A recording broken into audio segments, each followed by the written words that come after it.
column every week, relates Sure. to making it happen. And I have a separate presentation on making things happen in the government.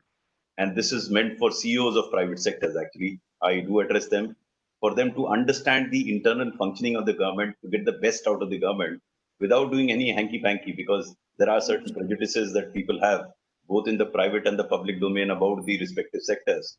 So they need to be dispelled through an understanding of how things actually happen or don't happen in the government for people to make it happen within the government. So there is a separate set of presentation on that, but I'll touch upon it today because understanding, as you rightly say, the government is extremely, extremely important for anyone, because a lot of business happens in the government, through the government, with the government. And so understanding of governance systems. Last year, I taught a full session on public policy and its implementation in an institute.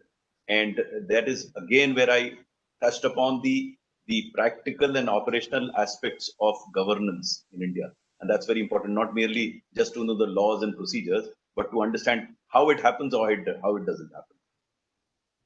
I think this ease of doing business framework, in fact, today's newspaper, when I picked it up, there was an interesting headline here which talked about UP jumps, and this is. No, I will, I will, I don't know. Sorry, no, no, sir. I will refrain from commenting on this No, not sir. charade, of ease of doing No, business. this Because is I'll tell something you, I wish I've for the seen it, students. Yeah. I've seen it very closely, and it is really a charade. The best barometer or parameter of determining whether business has become easy is to talk to the industry, and they will tell you whether actually the business has become easy or not. The criteria that has been worked out in Niti Aayog, I disagree with them, because that is dependent on an analysis rather than a response of those that suffer on account of non-ease of doing business. So the best way to find ease of doing business is to ask the industry. So, for example, if an industry works both in UP and say Gujarat, then ask him which of the two is better. That's a better answer rather than seeking some other measurement. Because the best way to assess is just a minute. I'll just take this call. मैं आपको call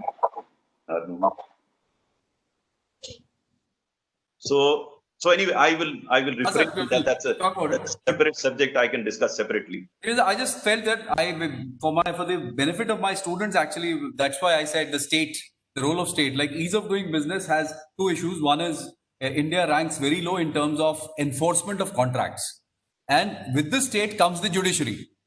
So, I often feel that, as we understand the state through how it works, we also need to understand the judiciary very well. And of course, how, when you do business, you don't just talk about an official who helps you, register a company, allow you to run a company, say registrar of companies, the Ministry of Corporate Affairs framework, but also when issues arise, labor problems, right? And how do you manage them? So probably I think it's a broader sense, and when we listen to you, I think these things will come up, and probably we'll continue discussing it, sir. So let's start, Shinu. Yes, sir. Good morning to all of you. I welcome our guest, Shri Anil Swarup sir, Professor Alok Pandey, Director IMS, Professor Tapan Kumar Nayak, Dean Academics, all faculty members, and our dear students. I, Shinu Vik, welcome you all to today's webinar on the topic Ethical Dilemmas. We are honored to have with us today Shri Anil Swarup sir, Founder Chairman, Nexus of Good. Nexus of Good is an initiative towards recognizing positive action and also encouraging society for replicating the same.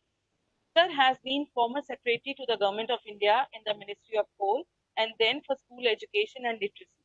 He is a strategic thinker and innovative leader. He has authored 2 books.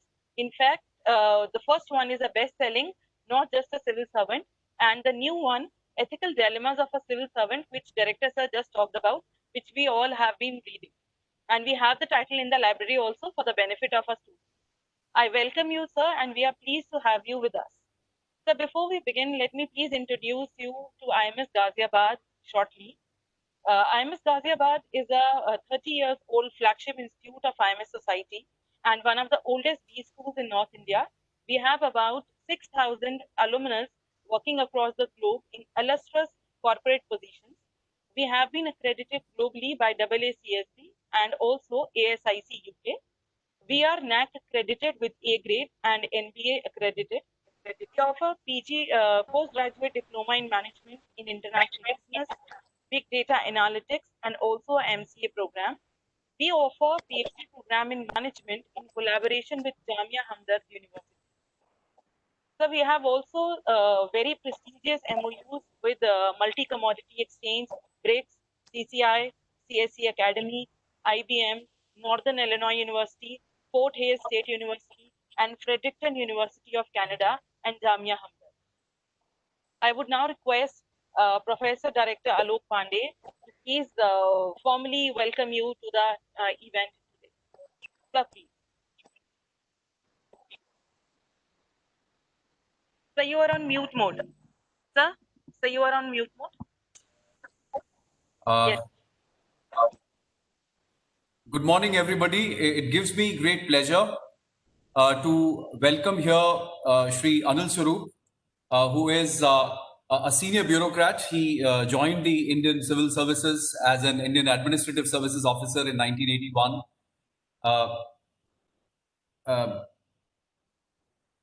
Just, Tapanji, isko speaker view pe le aiye so that it becomes on the screen.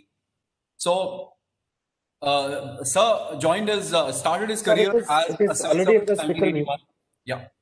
In 1981, for the benefit of my students, let me tell them that Sir has had a long career of around 40 years in civil services, starting with the UP government, where he has held several positions, which includes initial positions with the cooperatives as additional registrar. Later on, he became a district magistrate in several districts of UP.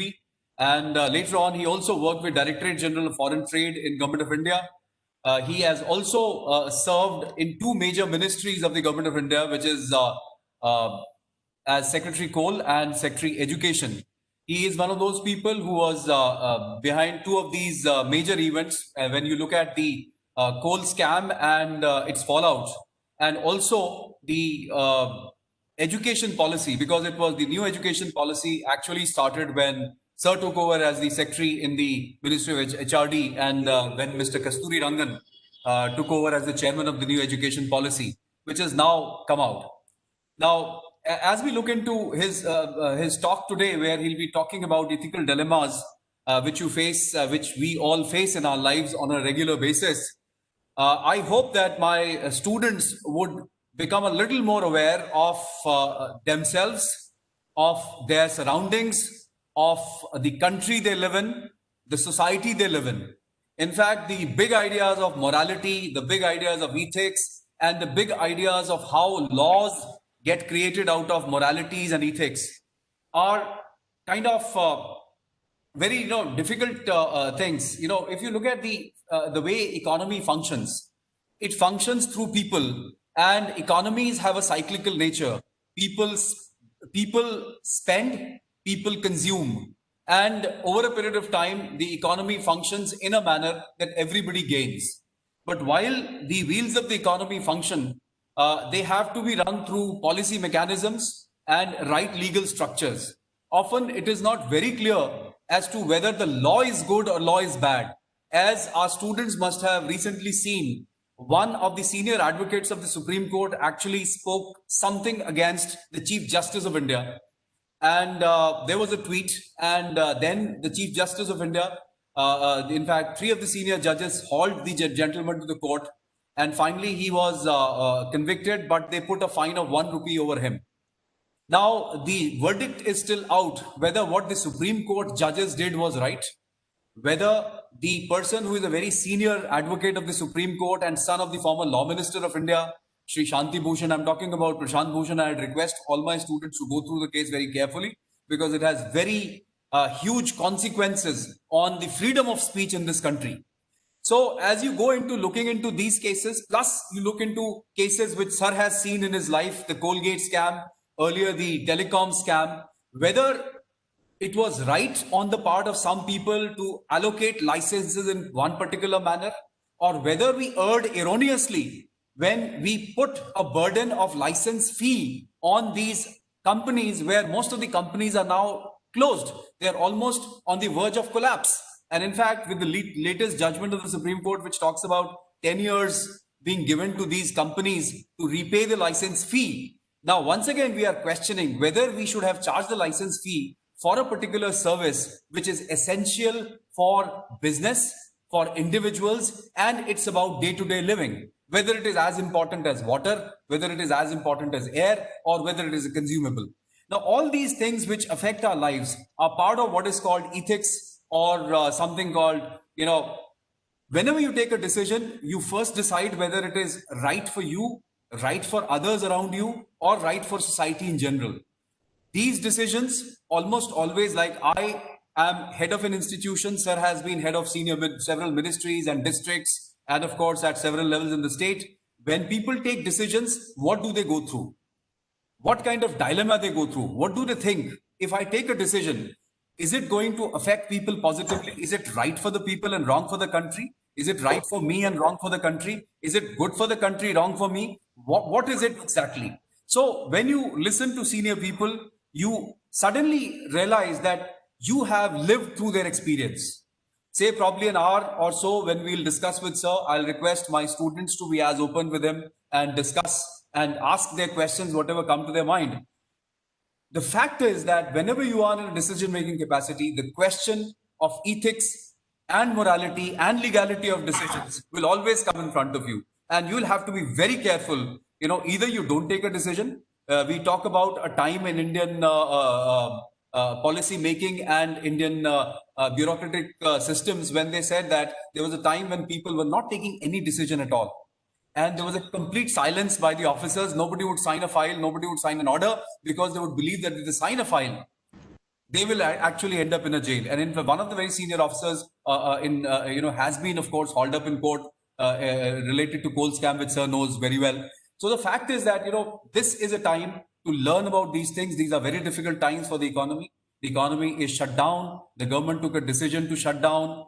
Businesses are closed. We are trying to, use another medium to discuss our problems. Probably whether the decision of the government was right or wrong, time will only tell. But yes, behind every decision, there is a dilemma. And I consider that as the most important dilemma. And that is called ethical or moral dilemma. So I hope that today's lecture and today's interaction with sir would with an eye-opener for all of us. And I request all my students to go through his book and follow him in press as well as media. Sir has an organization called Nexus of Good. It will be great if you join that organization as well. Thank you very much. Thank you so much, sir. I would request all the students and attendees to please note down their question as the sir is discussing with us. We can take up the questions during the end of the session. And I would request sir to please start his session. Very good morning to all of you, and thank you very much for inviting me here. I think the credit goes to Shinu Vij, who got me here.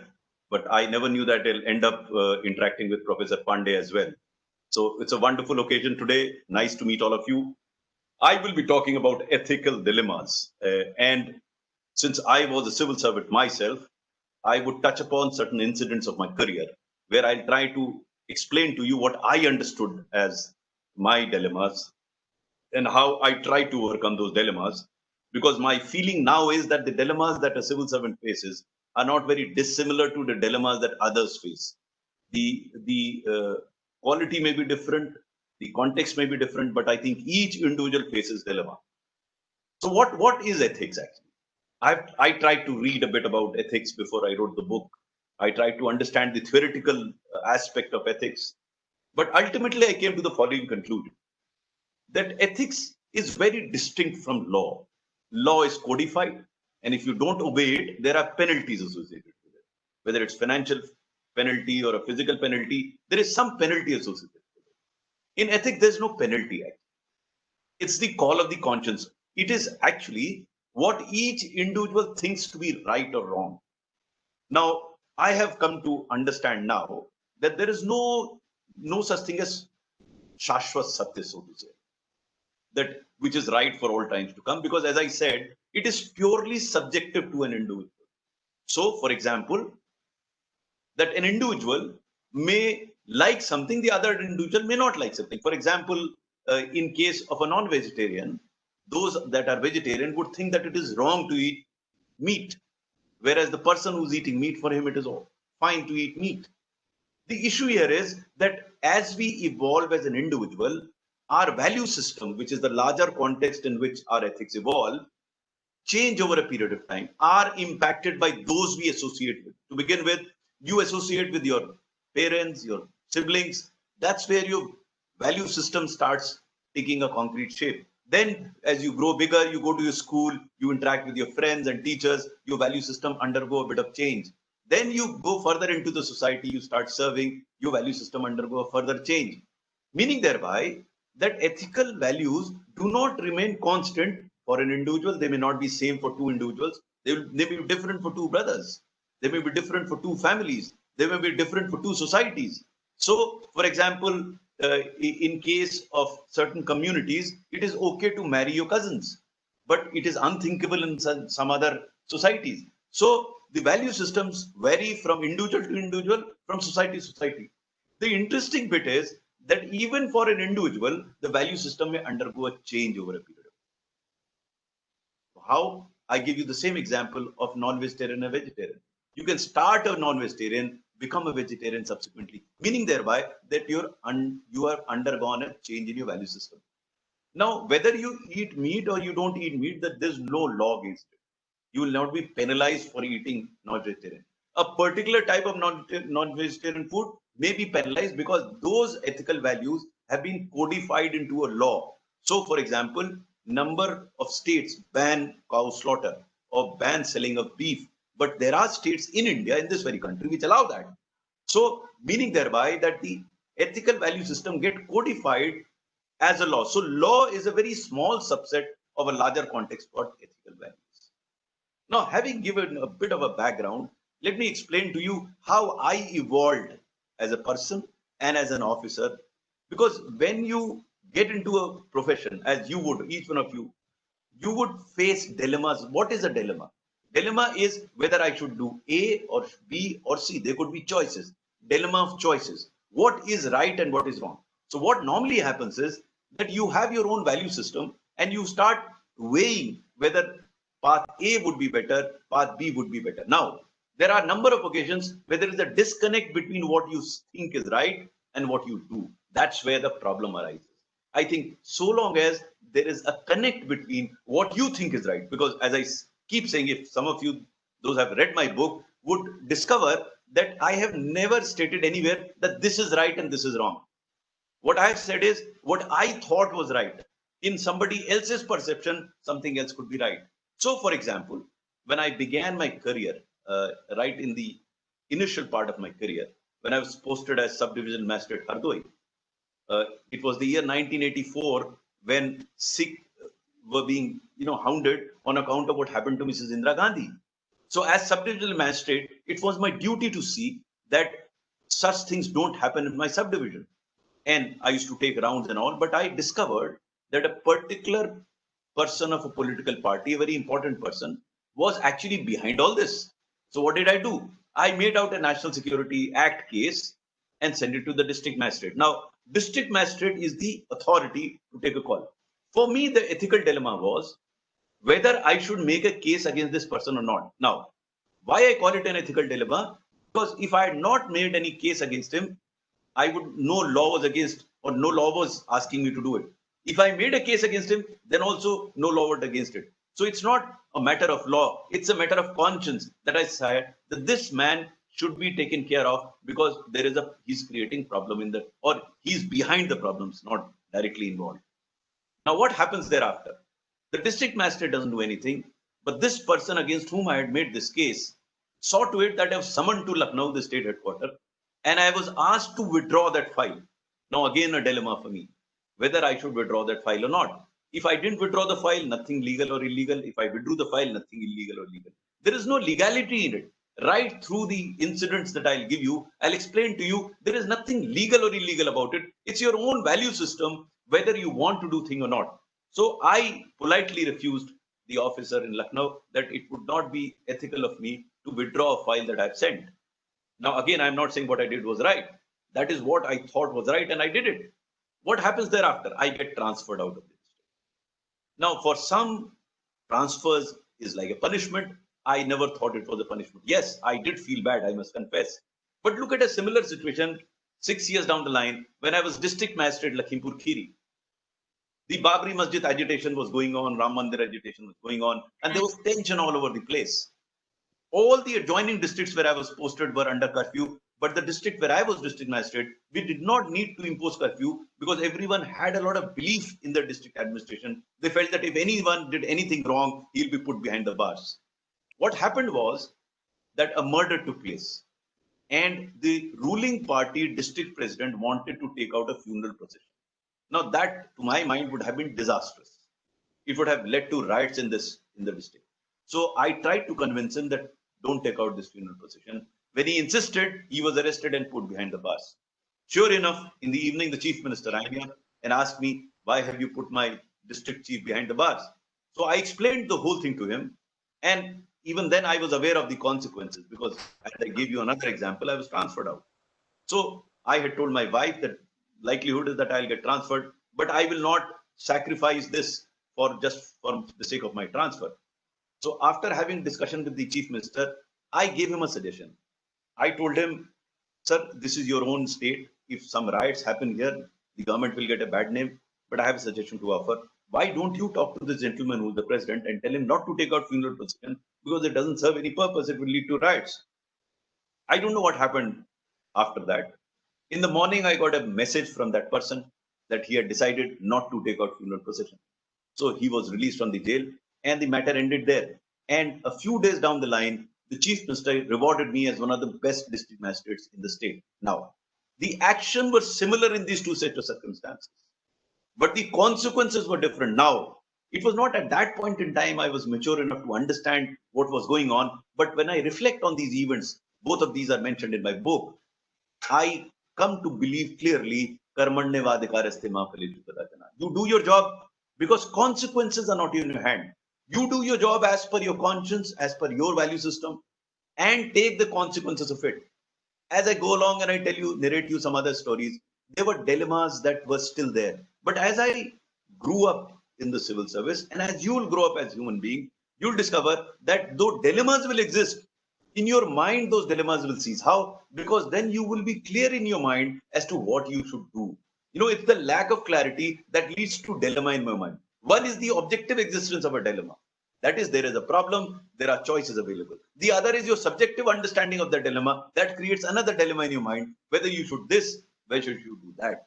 Over a period of time, I discovered that I was gradually maturing not to have dilemmas in my mind.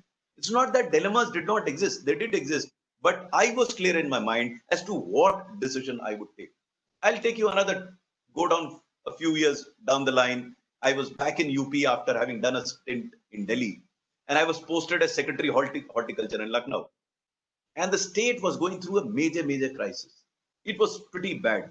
Corruption had reached the highest levels, and they were wreaking havoc, some of them, some of the leaders. Now, when I became Secretary Horticulture, I had a very strange minister who had this epithet of 25% because he used to ask for this amount of money from every project, from every officer. So one day I got a written order from him asking me to suspend a deputy director of the department. Now, legally, he was authorized to suspend it. So there was nothing wrong with the legal order, because I keep telling my colleagues, if a leader or a politician asks you to do something illegal, say no straight away. But if it is legal, then that's where ethics comes in, because once under law it is done, it is done. So there was no reason given for suspending this officer. So I rang up the minister and I asked him, sir, I hope everyone is comfortable with Hindi. Is that fine? I'll mix with Hindi, which it's fine if I speak in Hindi in between. Yes, sir. Yes, sir. Okay, Sure, wonderful. Because some of the communication, if not done in the original language, will not convey an appropriate meaning, because translation can never be as good as the original words that were used. So I rang up the minister and asked him, sir, आपने इनको निलंबित is suspension. आपने निलंबित करने को लिखा है, लेकिन कोई कारण नहीं दिया. He says वो मुझसे मिलने नहीं आए. Now I was shocked. I said this is too small a reason for him to suspend an officer. So I told him, sir, आप चिंता ना करें, मैं उनसे कहूंगा आपसे तुरंत मिलेंगे आकर. ये तो कोई कारण नहीं है सस्पेंशन के लिए. So I found out about this officer. And I came to know that he's a very honest and an efficient officer. So I was wondering why is this happened? So I rang up. I asked him, "भाई तुम मंत्री जी से मिलने क्यों नहीं गए? मंत्री जी बड़े नाराज हैं." Someone's mic is open, so that's creating a bit of a problem. Please I check your think mics. All the students check your mics. Put yourselves on mute mode. one Madam Riya Sinha. Thank you, Riya ji. So I spoke to this officer. I said, "तुम मिलने क्यों नहीं गए मंत्री जी से? बड़े नाराज हैं. तुम्हें निलंबित करने को कह रहे हैं, सस्पेंड करने को कह रहे हैं." He's, look at his answer. He said, "Sir, I have met him on a number of occasions. मैं कई बार मिला हूं उनसे, लेकिन जैसे वो मिलना चाह रहे हैं मैं नहीं मिल पा रहा." Meaning thereby this minister wanted money from him, and the staff didn't have the money. I said I was not inclined to pay him. Why should I pay him? Now next dilemma for me was how to save an officer who was under the law suspended by the minister. Now these are the dilemmas that you face, whether I should defend him or not. If I defend him legally, I am doing nothing wrong. If I don't defend him, I am legally not doing anything wrong. But I saw to it, and I felt it, that it was my ethical duty to defend him because he was not in the wrong. So how do you do it? So I was aware of a provision of law or rule wherein if I disagreed with the minister, I could route the file through the chief secretary. So I spoke to the chief secretary, who was a very fine officer. I had worked with him, so he knew me. So I explained the whole background to him and told him, "Sir, he will unnecessarily be suspended, this guy." So he very casually told me, "You send the file to me and then see what will happen." Again, send the file to him, whatever happens. So I wrote my note opposing what the minister had said and sent it to the chief secretary. Now this minister did not have the courage to speak to the chief secretary, but he went and met the chief minister. And I don't know what transpired between them. I was transferred out. Now when I was transferred out, the chief secretary called me. He said, "यार देखो तुम अधिकारी को बचाने के चक्कर में तुम्हारा ट्रांसफर हो गया." So I told him, "Sir, परेशान होने की क्या बात है? For a civil servant, transfer is like death. It is inevitable. और जो होना है सर उसके लिए क्या परेशान होना? और वैसे भी sir, I believe in Hindu philosophy. I'll be born again and I'll do the same thing again. So you're not throwing me out of the service. You're going to post me somewhere." So he started laughing, and the situation was diffused. I was transferred out. Now I was transferred to a place, to another institution called Pickup, which is the State Financial Institute. Now this institute, this Pickup, just a moment, I'll just recharge. The switch is off, so I'll see if it can be.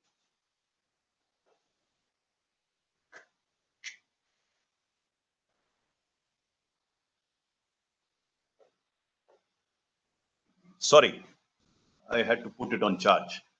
Okay, so I came to Pickup, which was the State Financial Corporation. Some of you who are from Lucknow will understand what I'm saying.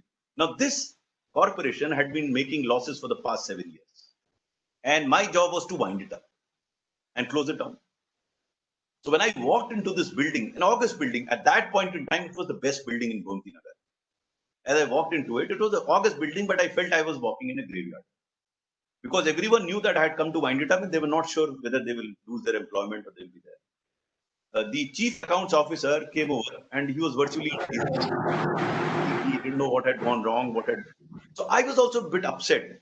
But one of those nights, I got an idea how this could be done. And since you all are doing management, you understand a bit of finance, I'll explain this to you. What this was doing, Financial Corporation, it was taking money from SIDBI and lending it. So because it had, it was facing difficult times, it was unable to recover the amount from the debtors. So they were writing off the interest and taking just the principal by way of one-time settlement. It normally happens in banks and all. But for paying the debt back to their creditors, the SIDBI, they were paying interest.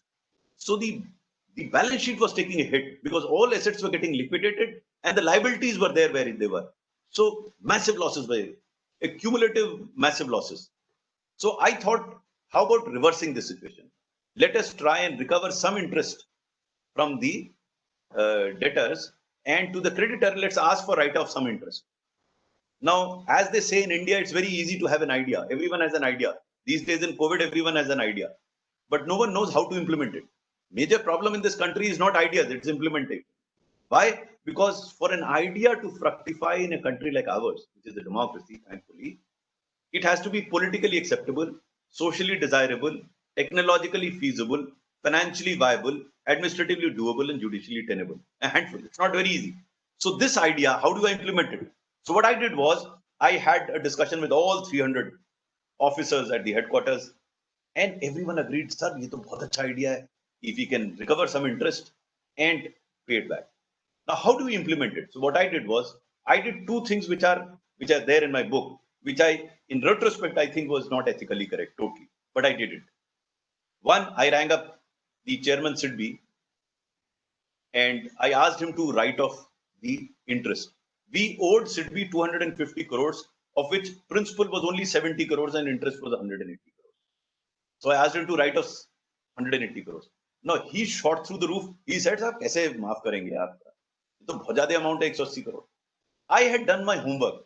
I told him, वैसे कीजिए जैसे आपने 15 private sector companies का किया है. मैंने उनका नाम ले दिया. मैंने कहा आपने इन सबका इंटरेस्ट माफ करके वन टाइम सेटलमेंट करके आपने कर दिया, प्रिंसिपल हमारा भी कीजिए.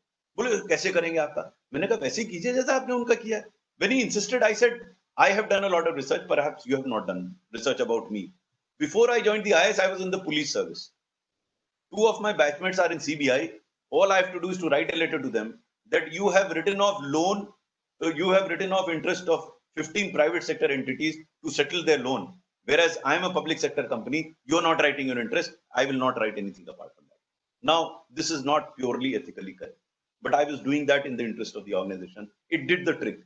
The MD Sidbi rang me up next morning and he said that he was ready to write off the loan. Sorry, write off the interest. Now, I did not even have 70 crores. So where do I get the 70 crores? Then I went to finance secretary, state government, and explained to her that all the loan that the financial corporation had taken from Sidbi was guaranteed by the state government. If the state government did not pay back the loan, the treasuries of the state government can be attached. So she said, Anil, kya kiya jaye? So I told her, Madam, maine kar liya hai. I have spoken to MD Sidbi and he's prepared to write off the interest. She couldn't believe it. So I got about 30 crores within a couple of days. I paid it back to Sidbi, got an interest remission of around 60 crores on that, and the balance sheet changed immediately. But even more difficult was to recover the amount from our debtors. Now, for this, I did a very interesting thing, again, not purely ethical. I called one of the most corrupt general managers for a cup of tea. Now, आजकल आप लोग चाय पे चर्चा सुनते हैं ना, ये चाय पे चर्चा पहले भी होती थी. पहले हम कहते थे over a cup of tea. कोई भी किसी से मंत्रणा करनी होती थी तो एक कप चाय पे बुला लेते. So जब आया, when this person came, you know, why did I call the most corrupt GM? By that time, I had realized that all corrupt people are extremely efficient if they are not behind the bars. They're using their efficiency elsewhere. So I called him over. I said, "यार, देखो इस संस्था में कुछ बचा तो है नहीं." I remember these words. इस संस्था में, because in the book it is in English, so I couldn't write these words, but the words were as follows. इस संस्था में कुछ बचा तो है नहीं, तुम चूसोगे क्या? No, he was shocked because no matter how corrupt you are, no one admits to being corrupt. Everyone thinks that he is honest. But my next sentence put him at ease. I told him, जो हुआ सो हुआ, बीती ताहे बिसार दे. मैं चाहता हूं कि आप मेरी सहायता करें रिकवरी में. Now, to cut a long story short, it is there in both of my books. What happened was, due to his efforts, the company turned around, we recovered money, and we made profits after a gap of 7 years. Since the company had become profitable, many of my colleagues wanted to replace me and come here. Now it was become a good. That's what happens in government. Sometimes you don't get that a good job. When it settles, someone else will occupy a position. It doesn't matter. So I was transferred out because at that point in time, the only industry flourishing in the state of UP was transfer industry. So everyone was making money out of it. So I was transferred. I was not worried. But I kept track of this officer who was instrumental in turning around this organization. And people used to tell me, sir, वो तो बड़ा ईमानदारी से काम कर रहा है, ना पैसा लेता है, ना देता है. So I called him for a cup of tea, this time at home. And then I asked him, यार देखो तुम्हारी लोग तो बड़ी तारीफ करते हैं, तुम्हारा हृदय परिवर्तन कैसे हो गया? बोले, सर, जब आप 300 अधिकारियों के सामने मेरी पीठ थपथपाते थे और कहते थे इस संस्था में सुधार इसकी वजह से हो रहा है, तो सर मेरी छाती चौड़ी हो जाती थी और जो किक मुझे तब मिलती थी, मुझे पहले कभी नहीं मिली. Now this term kick has been used in my book repeatedly. I will come to this kick because why do you do what you do? Each one of you will do something. Someone will do for money. I mean, there's some reason. सिर्फ एक पागल आदमी बिना किसी उद्देश्य के काम करता है. Otherwise, या तो आप ख्याति के लिए या फेम के लिए काम करते हैं, रिकग्निशन के लिए काम करते हैं, पैसे के लिए काम करते हैं, there is some reason behind what you do. That's the kick. Why do you do what you do? Yeah, here is one of the most corrupt officers converted into an honest officer, efficient, turned around an organization, taking pride in the fact that he's getting kick out of doing some good work. That's the essence of functioning. Now, I use this term much later in my career elsewhere in Washington. Let me narrate that incident to you. I can go on and on. What I'll do is I'll speak for another 10, 15 minutes, and probably then I'll have an interaction with you. I would love to answer your questions because whatever I speak in next 10, 15 minutes would have provoked you sufficiently for you to ask me questions. So what happened? I fast track it and take it to the year 2010, 2011. We were doing a scheme called Rashtriya Swasthya Bima Yojana. But before I come to that, I was posted as Director General Labour Welfare, a house sounding name when I returned from Lucknow in the year 2006. And I discovered that in this office, almost nothing, like it could be true of many other government offices, nothing happened. So I tried to understand why in the Labour Ministry nothing happens. I came to the following conclusion. We were all in labour and by definition we couldn't deliver. Because if you delivered, you'll be out of labour. So we were doing nothing. We are in perpetual pain. But as luck would have it, a scheme came, Rashtriya Swasthya Bima Yojana, a health insurance scheme being operated by the Labour Ministry. Now, the 1/3 of my first book is about this scheme, which came to be known as one of the finest schemes in the world, recognized by the ILO, the World Bank. Around that time, Barack Obama became the president of the US. And US, as you know, has a very effective health insurance system, very costly, very defective. So some of his advisors rang me up. They wanted me to make a presentation on Indian health insurance scheme in the US. Now, I tried to wriggle out telling them that our scheme is totally different from what you have, but they insisted. So I traveled to USA, and there is an institute called Brookings Institute where I made a presentation, where these advisors were present. They were government officials. They were also representatives of other foundations like Gates Foundation, Rockefeller Foundation. So I made a presentation on this health insurance scheme. This is, at that point in time, the only paperless, cashless, and portable scheme in the country, which has now morphed into Ayushman Bharat. You must have heard of it. That scheme got morphed. There's a chapter in my book, Ethical Dilemmas, which explains how that scheme got morphed into Ayushman Bharat. So I went to Washington and made this presentation. After this presentation, I came out and we were having a cup of tea. So this gentleman from the Gates Foundation, he walks up to me and asks me, Mr. Swaroop, you are very passionate about your scheme. What does the government give you beyond your salary? Now, this is a very fundamental question. In the same set of circumstances, some people are passionate about doing things, some people are not passionate about doing things. Again, it's very subjective. It depends on that particular individual, whether he wants to engage to an extent that he wants to engage. This engagement is not determined by these circumstances. This engagement is determined by what he has in him. So that's the engagement for him. So he asked me, does the government give you beyond your salary for you to be so passionate? So instead of answering his question, I asked him a question. I asked him, Gates Foundation helps a number of countries, poor countries, by giving them millions of dollars. What do you get out of it? So his response was that, well, that's our job. But more than that, we derive a lot of satisfaction out of helping the poorest of the poor. Then I said, you've answered your own question. The Rashtriya Swasthya Bima Yojana is a health insurance scheme for the poorest of the poor. And many of whom would have been dead but for this scheme. So the good wishes of those that survived and their families come back to me somehow, anyhow. That's good enough a kick for me to do what I'm doing. I use the word kick here. It's the sense of satisfaction. It's the kick that you get out of helping poorest of the poor. And then I narrated an incident to him. I used to visit these small hospitals under this scheme. And in that scheme, when I was helping these people, I was talking to a beneficiary patient. And while talking to him, I heard a very feeble voice from behind. And this was, I turned around and saw a very old lady calling me Beta Idhara. So I went to her. She couldn't sit. She was so old. So I bent down and asked her, Mata ji, aap theek to hain? She said, Beta, main bahut takleef mein hoon. Lekin in hospital walon ne mera bada khayal rakha hai. I said, फिर तो आप ठीक हो जाएंगे, अपने घर जाएंगे. नहीं बेटा, मेरी तो उम्र इतनी हो गई, अब मैं ऊपर वाले के पास जाऊं. So I was a bit surprised. So I said, नहीं आप अपने घर जाइए। नहीं बेटा, मेरा तो कोई है ही नहीं, ना मेरा बेटा है ना भाई है, मैं अकेले झोपड़ी में रहती थी, मैं भीख मांगती और मैं बीमार पड़ गई। मेरा एक साथ पड़ोसी में रहता था, वो भी भीख मांगता था, तो उसने तुम्हारा एक कार्ड देखा, this was a smart card business, वो मुझे यहाँ ले आया उठा के। और ये अस्पताल वाले मेरी सेवा कर रहे हैं, मुझसे पैसे भी नहीं मांगते, मेरे देने के लिए भी नहीं है मेरे पास। देन अगेन आई सेड, माता जी आप ठीक हो जाएंगी, आप जाएंगी घर। नहीं बेटा, अब तो मेरी उम्र इतनी हो गई, अब मैं ऊपर वाले के पास जाऊंगी।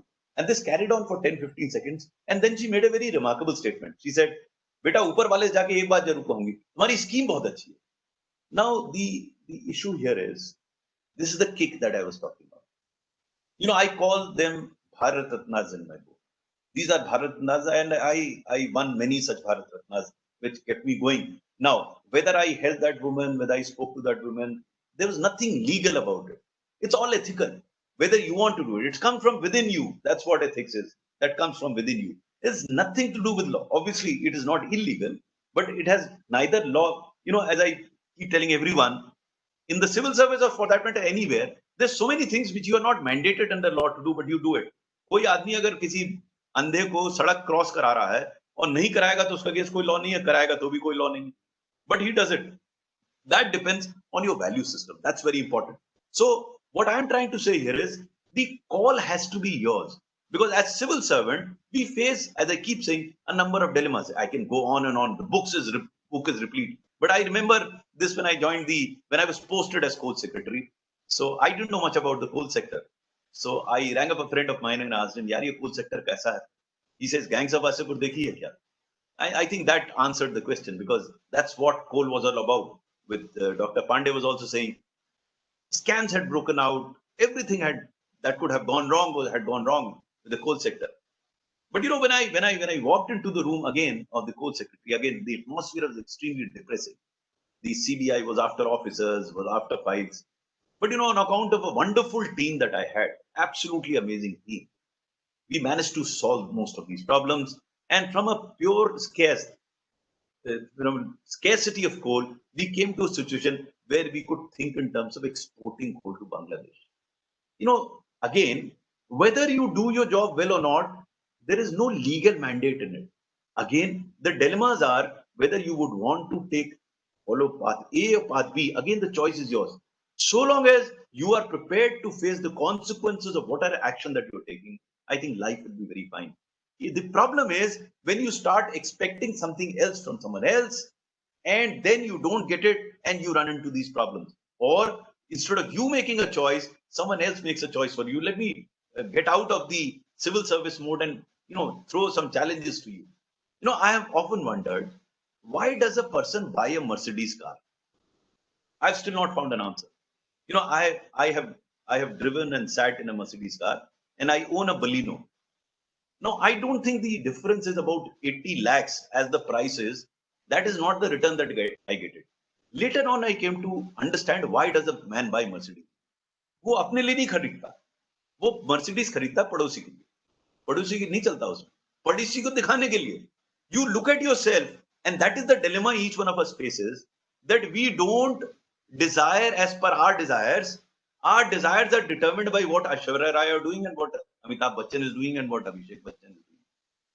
Because they tell us what I should wear, they tell us what I should do. Because if you do what you have to do, life is very simple, I'm telling you.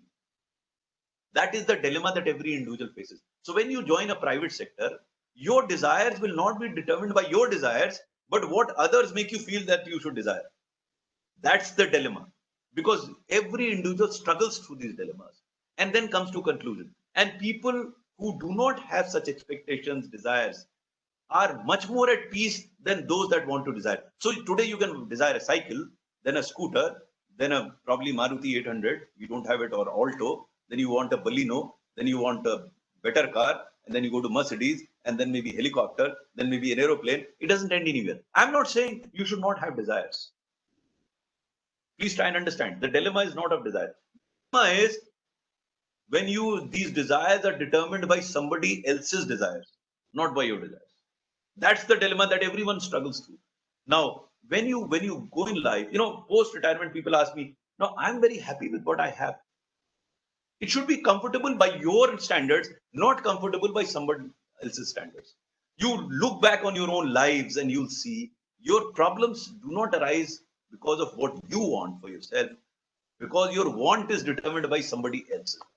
So when you see somebody, driving a fast-paced Ferrari, you start aspiring for it as if it's going to change your life. I am again not saying that you should live like an ascetic. No, live comfortably, but that comfort should be determined by you. So, for example, if you go to the market, and all of you would have seen that you can buy a shirt for 300 rupees, you can buy a shirt for 5,000 rupees. Now, if you want to buy a shirt 5,000 rupees for your own comfort, please do it. But if you want to show it to somebody else that you're wearing a Louis Philippe shirt and your wife is a Louis Vuitton purse, then there is a problem. It's when you determine for others.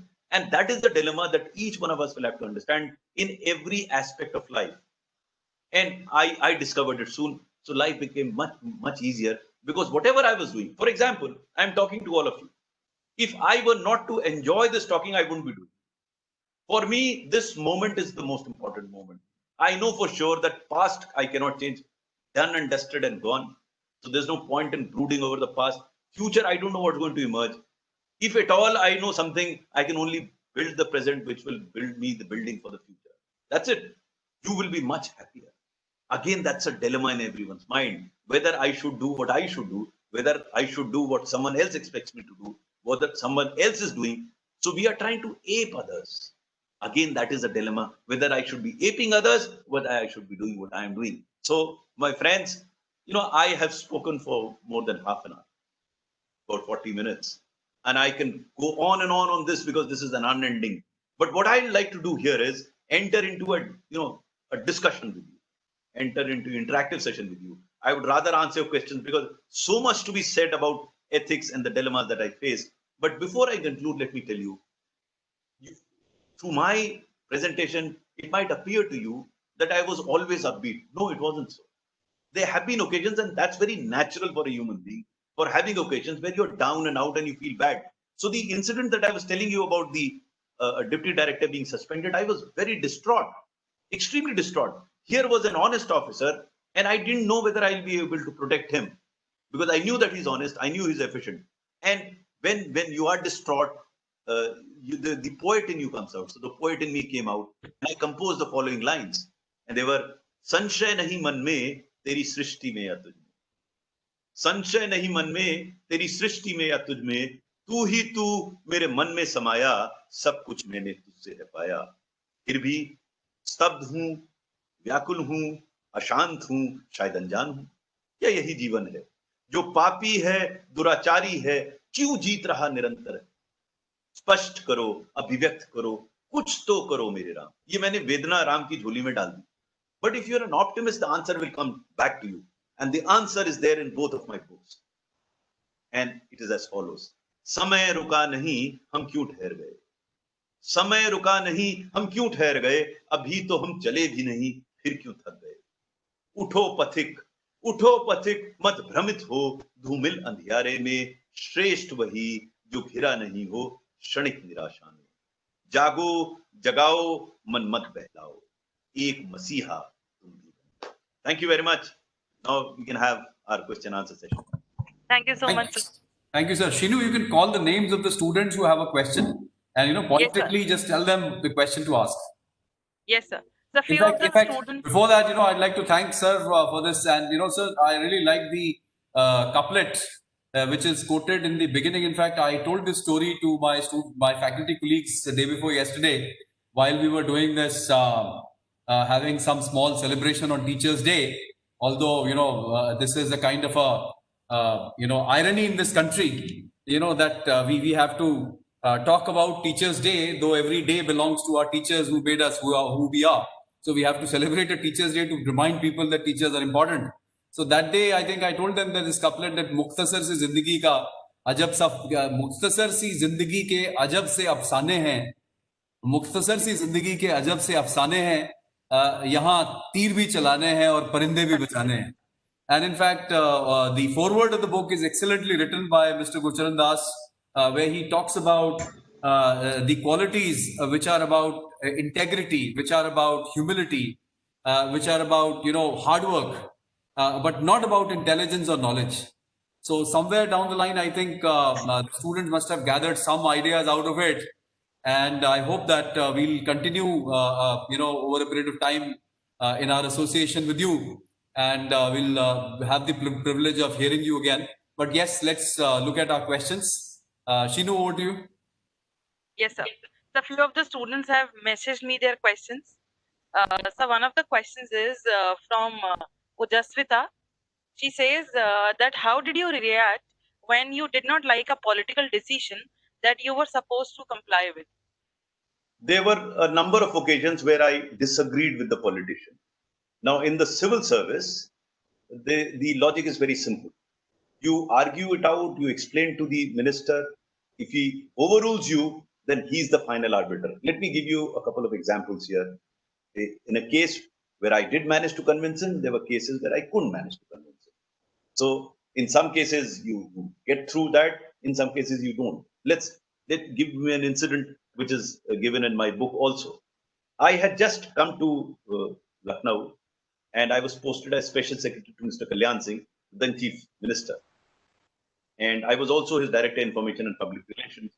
And in this duty, I used to visit him every day in the morning to discuss the media reports on the previous day. Because those days we didn't have this social media, we had these basically print media that was there. So when I visited, say around 9 o'clock in the morning at his residence, the Chief Secretary and DGP were already there. And there was some problem that was being discussed. The Chief Minister appeared a bit upset. And as I entered the room, I heard him say that ये मैं इतनी बैठकें कैसे करूंगा, मेरी तबीयत ठीक नहीं है और ये 7 में से आप 2 मीटिंगें काट दीजिए. Then I tried to get the context, and I got that context. There was a by-election to take place a few days down the line in Etawah, and the Chief Minister had lined up 7 meetings, and he said that I can't do 7 meetings. And when he was saying that, he appeared a bit agitated because someone had without his knowledge. Now, both the Chief Secretary and the DGP were agreeing with very vehemently, nodding the, हाँ sir, आप कैसे जाएंगे? So I kept listening to them, and then since I had come from a district, I couldn't hold myself. This was a dilemma with, this is a political issue whether I should speak or not. But I spoke up.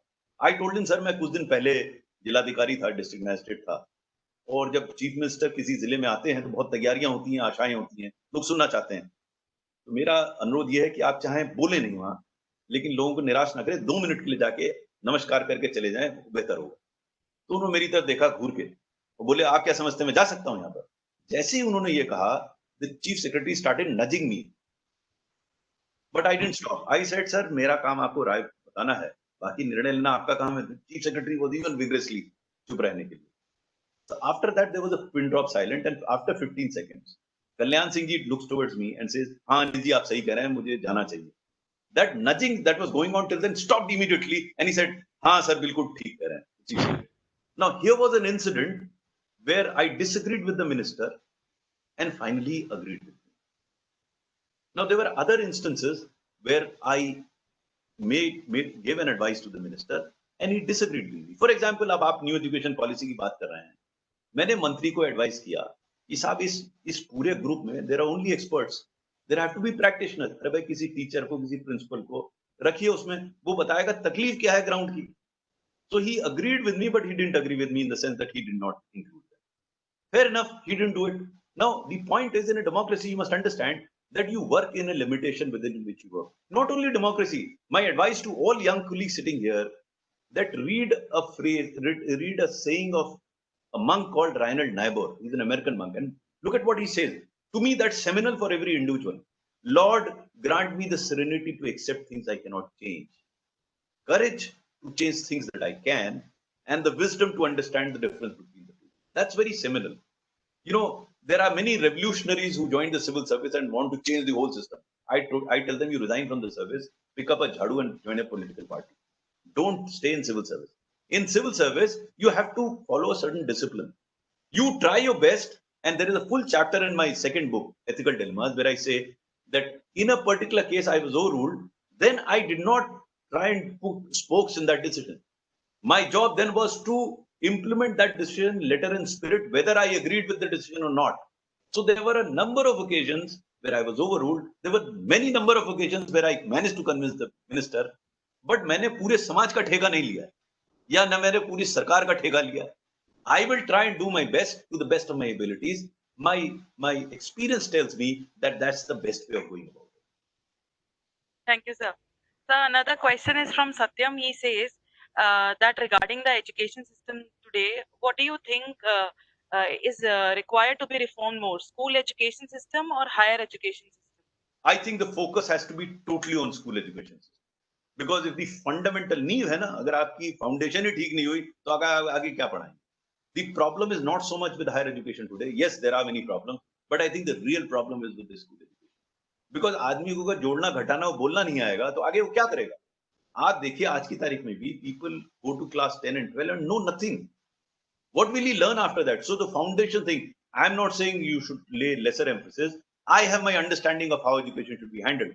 I think the lower education should be given maximum funding. Higher education should be only for such people who want to go in for higher education. Today, everyone wants to do higher education. Those who deserve should go to higher education. Not everyone who wants to go to higher education should go there. School education, everyone should be given appropriate school education. So, though comparisons are odious, if you have to compare, then I would certainly have school education given more emphasis than higher education. Higher education has the capacity of taking care of itself, not so of school education. Sir, one of the students is asking on the basis of the incident that you just shared, that in case there is one major issue, what would you suggest to follow? The code of conduct or the personal ethics of right and wrong? Code of conduct has to be. Code of conduct is law. So your ethic cannot be above law. If you want to go above law, then you become an Naxalite. Of course, that is another value system. I am not saying that's right or wrong. But if there is a law, then that has to be followed. There's no question. But I tell you again, if you read my book, law also has a lot of gray areas. And there is a chapter in my book where I interpreted the law for the purpose of the poor. It's a question of how you interpret also. There again, your value system comes in. Because see, law cannot cover everything. Law has its own limitations. And within those limitations, if you can do good to a poor man, nothing less. So another student, Sagar, he is asking a question that how would a civil servant deal with a political crossfire? Because as the governments change, they start finding faults of the previous government. So, Okay, so who's asked this question? May I know his name? the Sagar. I would suggest if they can come on video, it would be better for me to communicate with them if you can do that. I think this technology allows you to allow them to ask this question. Because see, I Yes, like sir. to talk. This is a very important question that he's raised. You know, Sir, I'd like actually, to yes, sir. I would like Sagar, to are you there? Sagar, are you there? Sagar, are you there? Can you switch on your video? A second. Yes, just a second. unmute yourself. Yes, Sagar, Yeah, do sure, it. sir. I'm here. Just give me a minute.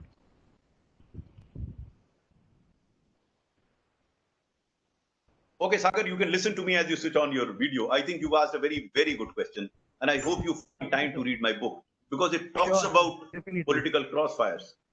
You know, Yeah, sure. we all must understand that politics is beyond us in the sense that we can't control politics. Everyone, whether you are an officer or non-officer, you can do what you can do. You can't do through the crossfire. So crossfire will always be there. Now, what do?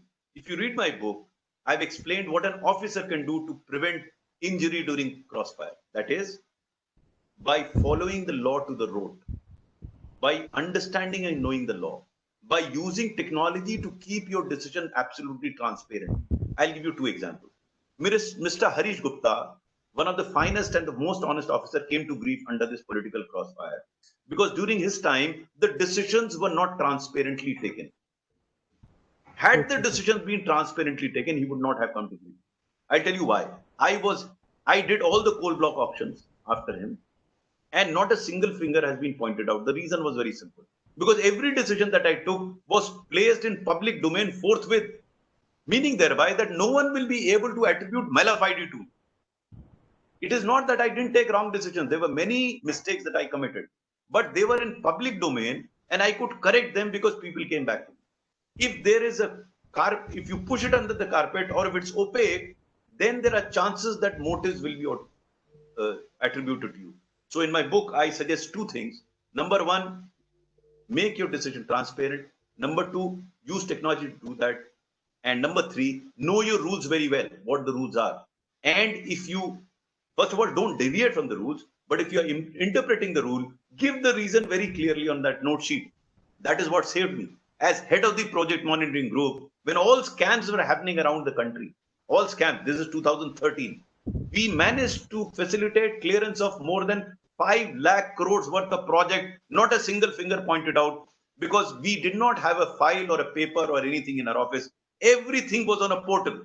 Everyone could see everything. So no one could attribute any motive. So you can actually avoid political crossfire. So, but as in a career of a bureaucrat, you see many governments come and go. So, how do you take a stance on your own when the previous government and when the new government came into the power? How do you rectify the mistakes and how do you? No. Please try and understand. I don't have to rectify it. I have to do what I think is correct. Absolutely. I mean, I worked with a number of governments. I was special secretary to Mayawati. I was secretary to Mr. Kalyan Singh. I was close to the UPA government. I was co-secretary in the NDA government. It didn't really matter to me. The reason is very simple. I did what was professionally required of me to do. Now, if a politician overruled me and his overruling was well within the legal parameters, I had no quarrel with him. But if he violated the law in doing that, I put it on the file again and didn't do something which was illegal. I don't think it is as complex as it is made out to be. Complexity is here. If you have clarity in your mind, you will say, you know, what will the politician do? He'll transfer you, no? Yes. Get transferred. What is the problem? हमने किसी post का ठेका लिया क्या? नहीं लिया. जहां हमें जितना काम करने को मिलेगा उतना करेगा. देखिए, मैंने शुरू में कहा कि आप समाज सुधारक मत बनिए यहाँ आगे. अगर सिविल सर्वेंट बनना है या आप अपने जहां भी हैं, वहां पे आप अपना काम अगर ठीक से करेंगे तो आपका दायरा बढ़ता जाएगा. I discovered that in my career. I never asked for it. I never met a politician for any favor. And that was the crux of it. If you don't expect anything from the politician, you will be respected for what you are. Normally what happens is, I want something from the politician. That's where the problem begins. So even if the governments change, they may change. For example, I was doing this Rashtriya Swasthya Bima Yojana. Okay, in a particular government, the next government came, they dumped this scheme. I felt bad about it, but what could I do? 3 years, this government, NDA1, tried to come up with a health insurance scheme. And if you read my book, there is a chapter there. I was called by the Prime Minister to explain health insurance to him. And then he adopted RSBY, though renamed it. अगर वो नहीं भी करते तो भी मैं कुछ नहीं कर सकता था, तो परेशान होने की क्या बात है. देखिए, actually what you should understand, and this is true for everyone, please listen to this carefully. You must understand that you can do only as much as you can do. हम लोग देश और समाज, आजकल हर जना जो है वो देश की बात कर रहा है. देश का आप ना बना सकते हैं ना बिगाड़ सकते हैं, ना समाज का आप बना सकते हैं ना बिगाड़ सकते हैं. आप बिगाड़ सकते हैं. आप अपना ना करने के लिए आप देश समाज की बात करते हैं. हर आदमी देखो देश के लिए लगा हुआ है आजकल. देश का बेड़ा गर्क किया है, लेकिन बात देश की करता है. Nationalism, patriotism. अरे भाई, जो आपको करना करिए ना. आप ये समझ के चलिए, आप देश का ना बना सकते हैं ना बिगाड़ सकते हैं. आप अपना बना सकते हैं. Problem starts when you start thinking in terms of changing the world. And the Mahatma very clearly said, be the change you wish to see in the world. Why? Very simple, it's very practical. Practical is, you may think that you will change the world, you will never be able to change the world. The only way perhaps you can make some dent in the world is by changing yourself. That's it. So, जो politician या political party आ रही है, जा रही है, उसका आप कुछ नहीं बिगाड़ सकते, ना बना सकते हैं. आप जो कर सकते हैं, you know, the question that you have to ask yourself at the end of every day is whether you did what you thought was right. Period. Beyond it, आपका अधिकार है ही नहीं. हम लोग बेकार अपने आप को इतना powerful समझते हैं. You know, I was Secretary Government of India, I could have thought very powerful. No, I will not. I defined my domain and worked in that domain.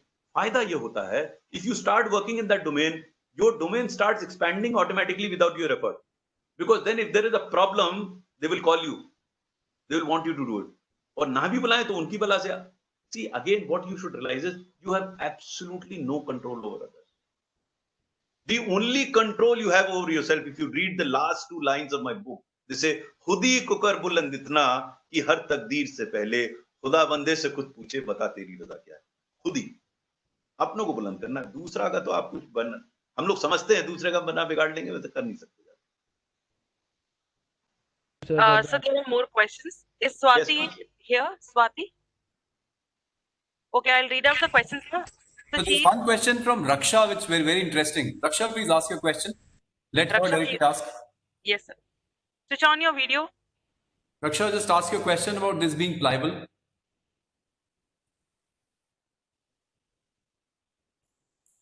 Raksha, are you there? So sometimes there is problem with the bandwidth. So shall I read Okay. the question? Yeah. There's Sir, a question. Yeah.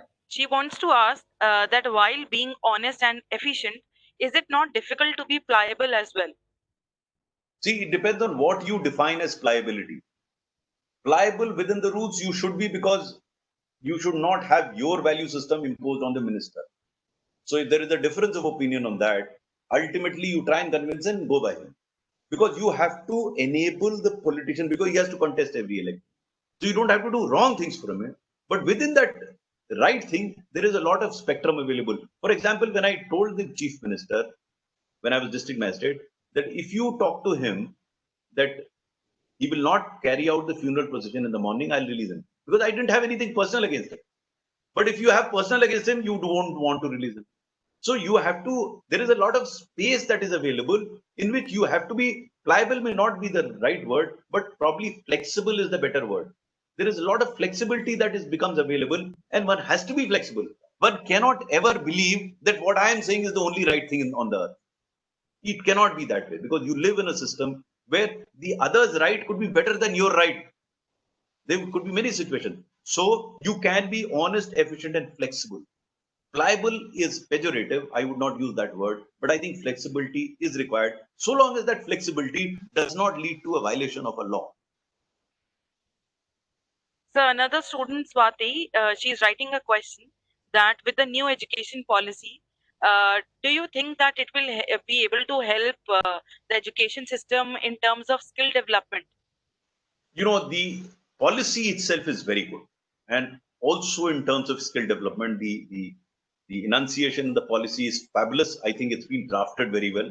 My only problem with this policy, apart from other minor problems, is there some of it is not very practicable in terms of availability of funds and human resources. That's where it will run into problem. But conceptually speaking, I think barring a couple of issues, I think the policy comes out beautifully. Its articulation is tremendous. We would also like to invite questions from the faculty colleagues if we have any.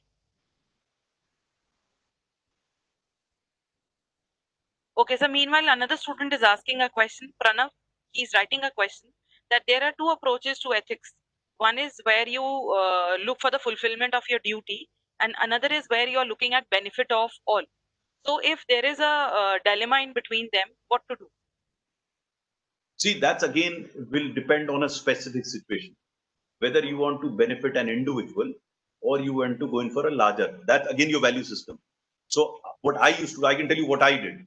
I used to develop systems where larger people benefited from it. I'll give you a concrete example, which is again there in my book. When I became director information, used to give advertisements to a large number of newspapers. And so whoever's payment was getting delayed used to meet me, and I used to find out and get it cleared fast. So the individual is getting benefited out. But how about setting a system where everyone gets a timely payment? So then I developed a system where everyone got his payment or her payment within a particular time frame. That system outlasted me. It was a very transparent system. It worked. Now, those people who had access to me and were getting the payment within a day were also now getting at the same time, that is about 15 days, where everyone else was getting. So they came and met me. So I explained to them that you have access to me, you are larger newspapers, so your payment was expedited. And then I convinced them that I assure you that your payment will also come in 15 days. But why should somebody coming from a far distance who doesn't have access to me wait for much longer time? They got convinced. And so it worked. It may not have worked. In some cases, it doesn't work. But I would rather go for a systemic change. I mean, a few days ago, I wrote an article in one of the newspapers where I have spoken about the systemic way of handling corruption. How do you create systems through technology and transparency for handling corruption? I am convinced that it can come that way. But you know, if that happens, then कई लोगों की दुकान बंद हो जाएगी. So that's the conflict that is there. But that's how we have to work. Any other questions, students? If you have any other questions, you may please ask. So this policy paralysis thing, which worked in the UPA regime, how do you think the officers should work? When problems become, for example, even today, let me tell you, I don't know, I have taught at a training institution where I felt that everybody plays very safe. So how do we really convert our officers to officers who do not get bogged down by this idea? Because we can't So- afford any more policy paralysis. Okay, so let us, for any problem, I mean, I can go on, you pick up any problem and I'll tell you, first you must understand the why of a problem. Why is there policy paralysis? Once you understand, you'll find an answer. Because policy paralysis then was because decisions were being taken in an opaque manner and even fixing of responsibility became very difficult. So you have situations like CAG coming up with fantastic figures and doing greater damage to the economy than it was ever envisaged. Both of my books talk about the greater damage. So instead of suggesting a transparent mechanism, we set up a Lokpal. I mean, again, in that article, I've said, we are very happy with hounding individuals because we believe in hitting headlines. So if you hound a big man that he's flown to UK, and then every case that he attends in UK becomes a headliner. So everyone loves headline. But if you do it quietly and work out a system, it will not hit headline. So unfortunately, today, we are so obsessed with newspaper headlines that we are not looking at substance. You can sort it out. We did it in project monitoring group when we cleared 5 lakh crores worth of project. I don't think it had headlines because everything was digital. You know, people ask me during the time of UPA, you cleared 5 lakh projects. How did that happen? I said, I understood the fundamental of the problem, the question that you are raising. No matter how inefficient I am, to the public, I'd like to appear to be efficient. बाहर makeup करके निकलते हैं ना हम सब लोग, कोई दाग वाग लगा छुपा के निकलते हैं. So if you make it totally transparent, तो अपना दाग ठीक करेगा. So उसमें क्या था? Everyone could know which officer and which babu is sitting on which for how many days, and hence he could be condemned. Hence he cleared the file. You make it transparent, the problem will be solved. And today you have technology to do that. You know, in my article I've written, why isn't every ministry gone digital? Why are there still files and papers? I'm talking of 2013 when we had a paperless and a fileless office. I remember Kumar Mangalam Birla visited my office, and when he saw my table, he was shocked. He said, Mr. Swaroop, you don't have a single file on your table. I said, I don't have any file in your. Everything is digital. What is the advantage? Advantage is twofold. Number one, everyone knows who's sitting on which file how many times. Second, I used to travel a lot because as coal secretary, the problems were in the states. So I didn't convene a single meeting in Delhi with any of the state governments. Every meeting in the state. So I had to travel like my twice a week. How could you do that? Because while traveling, I could do my files on the laptop. So there are advantages. And I don't know, everyone talks about corruption, but doesn't take steps. The first step should be that the PMO should stop getting hard files from the office, other ministries. The moment that happens, every ministry will have to go digital. In coal ministry and education ministry, we dispensed with all the files and papers. It was digitized. So it's easy and sexy to talk about corruption because it gets hit the headline. But brass tacks don't get hit the headline. I'm still unable to understand why isn't every ministry in the government digital? Because we still either want to hide something. Because if you don't want to hide, go digital, go public, let everyone see what you're doing. I'm not saying let them see the notes, but at least let them know who's sitting on which file for how much. It will be sorted out. It can be done. Thank you, sir. Thank you so much. Thank Do we you. have any other? Yes. Sir, I was talking I asked. My name is Pranav Shai Singh, sir, and sir, I talked about ethical theories and like trade-off between. So, if you're talking about the greater good of the society or the method in which that could have been done, so sir, there has to be a trade-off point where you decide that okay, no, I would not look at the consequences and look the method of doing the things, or I would look the consequences rather than looking the method of doing the things.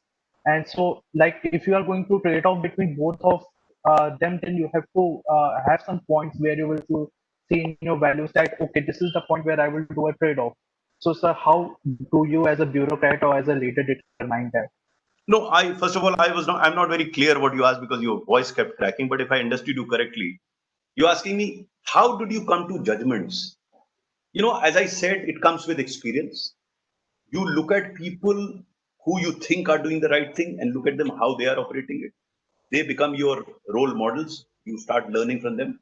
It's not inborn in everybody. You learn as you go along. But the choice is yours to look at the individuals that you want to look at. Some people look at only negative people and say, दुनिया बेड़ा गर्क हो गया. Some look at positive people because in this society there are all sorts of people here.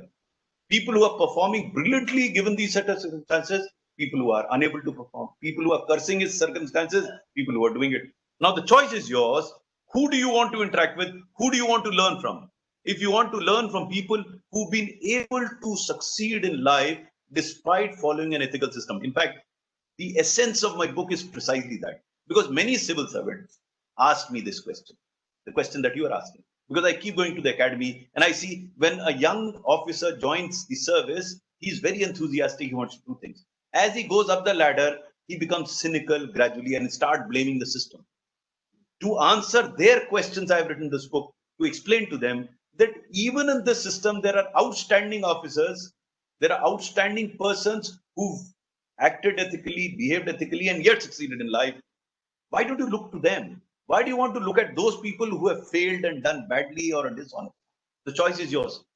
It takes all types to make this world.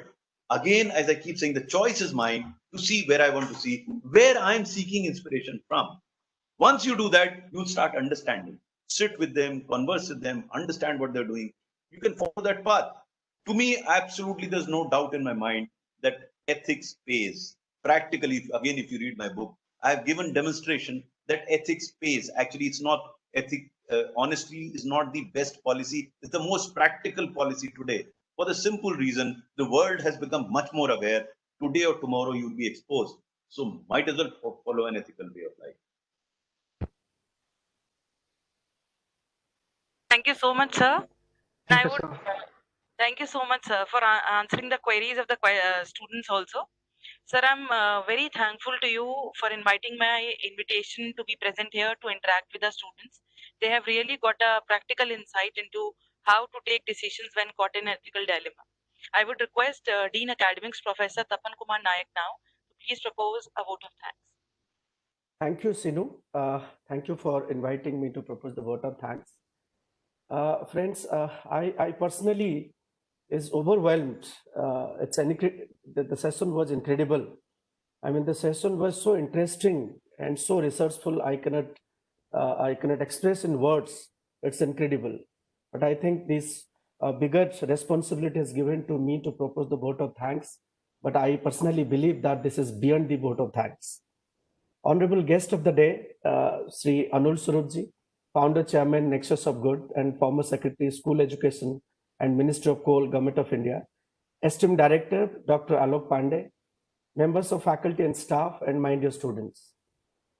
A very good morning to one and all. Friends, before I propose the vote of thanks, let me very honestly tell you that we all are highly fortunate to listen a very senior and a learned bureaucrat and a policymaker today. It's my honor and privilege to extend the vote of thanks on behalf of the whole IMS fraternity after this very pertinent webinar on ethical dilemmas for our faculty and students. I most humbly express my deep sense of gratitude to Sri Anil Surup sir, who has given his precious time and being with us today to enlighten our faculty and students on a very, very pertinent and useful topic on ethical dilemmas. We are highly grateful to you, sir, and we all felt highly fortunate while listening you and your thoughtful address and blessings. Sir, you talked about the ethics and ethical dilemmas in a very lucid manner. You focused on how ethical values varies from society to society, person to person, and how the value system undergo change over a period of time. You also said law is a subset of larger concept of ethical values. Right and wrong is always been evaluated based on how one connect to it. Sir, you also have highlighted how to convert the ideas into implementation. Idea without implementation is considered to be meaningless. good idea with right implementation would kick. I have taken your word, I have borrowed your word, sir, would kick the organizational growth irrespective of the situation. He has very interestingly discussed how the demonstration effect determines our desire and put us into a lot many dilemmas. In fact, Sir has shared many useful tips, which I believe that is going to solve maximum of our ethical and unethical dilemmas.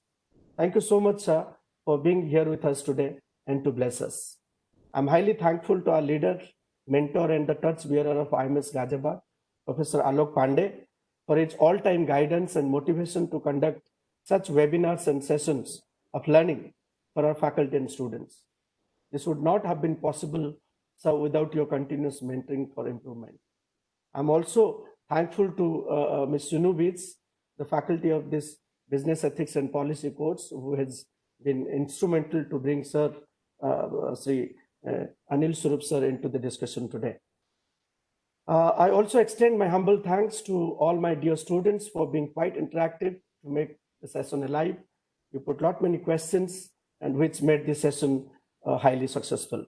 Once again, thank you all for making this special webinar a huge success. Thank you and God bless you. Shinu, what I would Yes, sir. suggest is if there would be any other questions that people would want to ask me or students, please Sure, send sir. my email ID to all of them, swaroop@yahoo.com.